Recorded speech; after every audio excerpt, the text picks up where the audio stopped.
Good morning. I'm Attorney Ben Crump, along with Attorney Tony Raminucci, Judge Ernestine Doyce, and Attorney Van Turner, who's also the president of the NAACP chapter here in Memphis, Tennessee. Kareem Ali, my investigator, and our legal team. We have the honor of representing the family of Tyre Nichols. Present with us is his family members, in particularly his mother, Rovon Wells, and his father, Rodney Wells, who will give very brief statements this morning in the aftermath of the arraignment of the 5 officers that have been indicted for the murder of Tyre Nichols. Also, it's important to note that this was very emotional, and there were a lot of things that were not said in the courtroom today in the proceeding, but it was a very informative day as we move closer to justice. And our legal team and the family of Tyre Nichols wish to express gratitude to District Attorney Steve Mulroy, Paul Hagerman, and the entire District Attorney's team who is charged with prosecuting this matter on behalf of Tyre Nichols, as they do with every citizen in this jurisdiction. We are again relieved that they have given information to try to dispel some of these rumors and innuendo that we keep being bombarded about, that somehow this was something personal. No, we are aware that there were photographs that were taken and none of them were sent to all of these rumors that are out there in the social media world.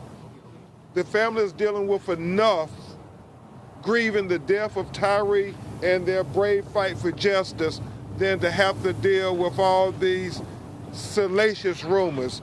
I know in George Floyd they had to deal with them talking about Chauvin knew somebody who George Floyd knew, and that was the reason he kept his knee on his neck. And then in Botham Jean's case, who was killed in the apartment by the white policewoman, they alleged that they were having some kind of affair, which all were bogus and untrue. And just like with Tyre Nichols, all these rumors that are circulating are bogus and untrue, because we have the text messages. The prosecutors have been able to verify exactly who those pictures were sent to. And so what we want to remain laser focused on is getting justice for Tyre Nichols and being able to define the legacy of Tyre Nichols. And the people who are most appropriate to do that is his mother and their family. So you're going to hear from Rodney Wells, and then we're going to introduce Miss Rovon Wells to talk about how they felt and why they had to be here today for this arraignment of the former Memphis police officers who are charged with murdering Tyre Nichols. And I think it's important to note that even though we want everybody to get due process, we are champions for equal justice and due process. But as Police Chief Davis said, Judge Doyce, it's important that we take swift action. It's important that we move swiftly towards justice. So we don't want there to be any unnecessary delays in prosecuting this case with respect to everybody having their day in court. Those officers get to have their day in court, but my guy, Ravon Wells and Rodney Wells get to have their day in court, and we don't want this to be forever. We got video. When people in our community do something on video, it don't take a long time to prosecute them, right, Attorney Turner? That's right. It don't take a long time. And so first you will hear from Mr. Rodney Wells, the father of Tyre Nichols. Hi, everybody. My name is Rodney Wells. I had to be here today to make sure that justice gets done for our son. This is a glorious day. This is the beginning of the process. So, the statement's going to be very short, and I'm just glad to be here. Our family's glad to be here, and I appreciate everybody coming out. Thank you, Mr. Wells. And now you will hear from Tyre's mother, Ms. Ravon Wells. Good afternoon, everyone. Thank you for being here. As my husband stated, this is the beginning of the process. We're going to be here at every court date so that they can know that we're here. They need to, I don't know, I feel, it's funny because I feel very numb right now. I feel very numb, and I'm waiting for this nightmare, basically, that I'm going through right now. I'm waiting for somebody to wake me up, right? I'm really waiting for somebody to wake me up. But I also know that's not going to happen, okay? I know my son is gone. I know I'll never see him again. But we have to start this process of justice right now. And I want each and every one of those police officers to be able to look me in the face. They haven't done that yet. They couldn't even do that today. They didn't even have the courage to look at me in my face after what they did to my son. So they're gonna see me at every court date, everyone. Exactly. And until we get justice for my son. Amen. Hold up. And so, yes. And note the choice of words that Ravon used. As she told Judge Dorsey and us, they didn't have the courage to look me in my face. Not dignity to look me in my face, because when you look at the video, there was no dignity there. But they didn't even have the courage to look at her in her face, and that's what she came to the courtroom to see today. Them look her in her face, eye to eye. How could you do this to my son? And they didn't. Okay. What did you No. Wait. Are you finished? Yes. Okay. All right. We'll take a few questions. Ravon, what did you think when you heard the words, not guilty? Well, sir, they're going to say that. You know, that's a procedure that everyone's going to say and do. I'm going to leave it up to the district attorney's office and to get them prosecuted and everything, and then they'll find them not guilty. They'll find them guilty, I should say. So them saying they're not guilty, that's a preliminary thing. Everybody's going to say that. And I was expecting it, so it wasn't nothing new. Okay. Judge Ernestine Dorsey is going to make some remarks before we continue with the questions. Judge Dorsey says, retired Judge Ernestine Hunt Dorsey, and let's not get me out of place, because I want you to know that the process is the process, and I'm about transparency, so that's the first thing I had to tell you. I was retired. But it's good to see the country and the state still interested in what's happening in our community, and especially in the prosecution of this case, because this case is the case that's pretty much going to be a cornerstone. You know, when the builders start rejecting stones, but this is going to be a cornerstone that the builders would not be able to reject. So that is what I see, and the process is the process is. Yeah. Can you lay out what you think the next year will be in terms of this case. So the next hearing is in May. And then what is the next? Well, I can only do it. I mean, I've been a trial lawyer, and I can tell you the process. It's not as swift. It's not as swift as the indictment, but the indictment was the most important thing to get the wheels of justice to truly roll. And so this is going to be processed, and it's not necessarily going to be held up by trying to slow the process. It's just how time is. And so most criminal cases don't come to trial, and I'm assuming this is going to go to trial. That can't tell you how long, but it's not going to be at the end of this year. Steve, we know, like in George Floyd's case and Ahmaud Arbery's case, that there may be federal charges brought here. And so we want there to be full justice. And so as we look at the process on the state, we understand, just like in George Floyd, there may be federal charges contemplated that may be announced, and then they would take a parallel course. But we know in George Floyd's tragic killing that those officers were prosecuted within the year. So the hope is that we have a blueprint going forward on all these tragedies. Before we take any other questions, Attorney Van Turner, would you like to give a remark? Yeah. We again want to thank Ms. Robon Wells for her courage, Mr. Rodney Wells for his courage. It takes a lot to sit there in the courtroom and to face individuals who took actions that they did not have to take. Nothing that evening that we saw, that you saw, provoked them to do what they did to Tyre Nichols.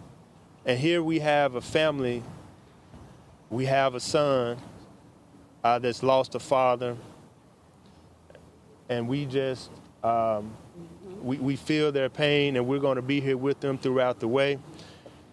But let's also understand that this case is going to be a landmark decision, but it also needs to lead to policy.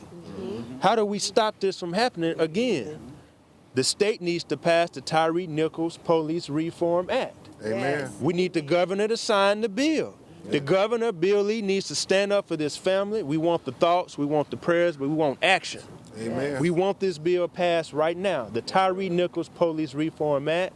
We want them to withdraw the bill to get rid of CLERB. The Citizen Law Enforcement Review Board is what we have. That's the citizens' eyes over law enforcement. The police can't continue to police themselves. Yes.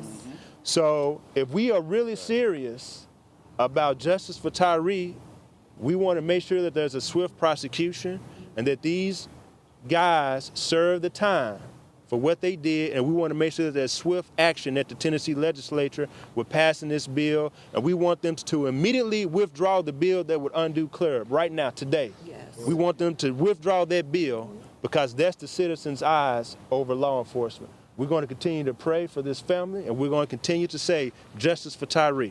Justice for Tyre. Thank you so much, President Turner, for your leadership. You good? I'm good. Okay. Ms. Ravon, since January 7th, your life has been completely upended. Your family's been scrutinized. The whole world has been watching your family. But you've responded with grace and compassion that you owe no one.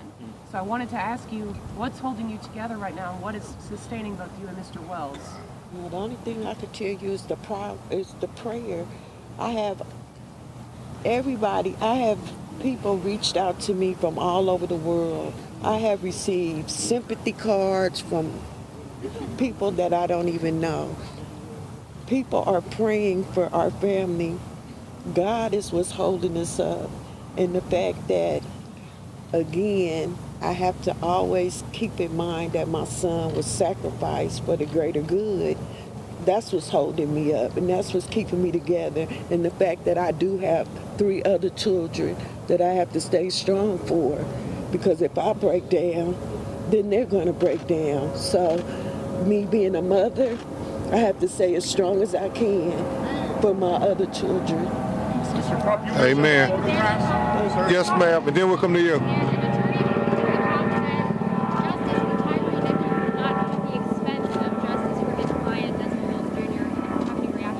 Certainly, the video speaks for itself.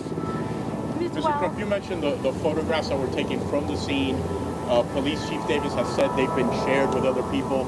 You said the prosecution talked to you about those photographs. Do you know who those photographs were shared with?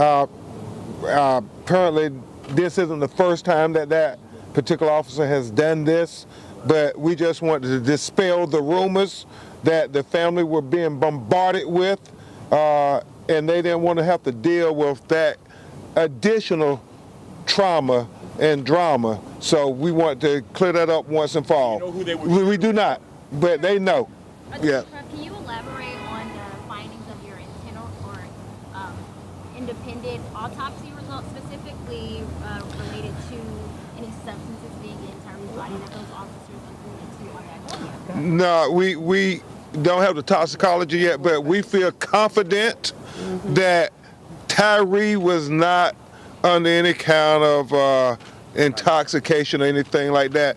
You know, Miss Ravon and Rodney, they know Tyre and what kind of person he was. Who Tyre was what you saw in that video. While everybody else was escalating it, using excessive force, Tyre was de-escalating, trying to do everything in his power to remain calm. That's who Tyre Nichols was. Exactly. Actually, that also, piggybacking off of that, we know that the incident report that was authored that night does not line up exactly with reality. One of those quotes from that report says that the officers came in contact with you that you thought your son's drink might have been spiked.